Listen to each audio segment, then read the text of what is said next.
সরকারের আমলে ভারতবর্ষে কোনো নিরপেক্ষ সংস্থা আর নিরপেক্ষ নাই। বিজেপির তল্পিবাহক হয়ে গেছে এই নির্বাচন কমিশন, সেটাও বিজেপির কথা মতো চলছে। এই এসআইআর বিজেপির মতো কথা শুনে তৃণমূলের ভোটারদের বাদ দেওয়ার চক্রান্ত করছে। না হলে ওই যে কি অধিকারী, শুভেন্দু অধিকারী, ওর এত বড় হিম্মত হয় বলে যে পশ্চিম বাংলায় 1 কোটি মানুষের নাম ভোটার তালিকার থেকে বাদ যাবে। কেন বাপ? ওই নির্বাচন কমিশন কি তোর বাপ যে তোর কথাতে 1 কোটি মানুষের নাম ভোটার তালিকার থেকে বাদ দেবে? রাজ্যের হাতে নির্বাচন কমিশন নেই।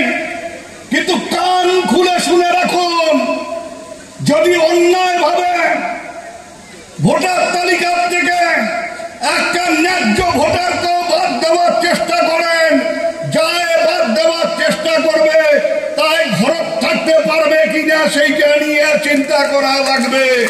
আর দ্বিতীয় কথা, আমার হাতে নির্বাচন কমিশন নাই, রাজ্যের হাতে নির্বাচন কমিশন নাই।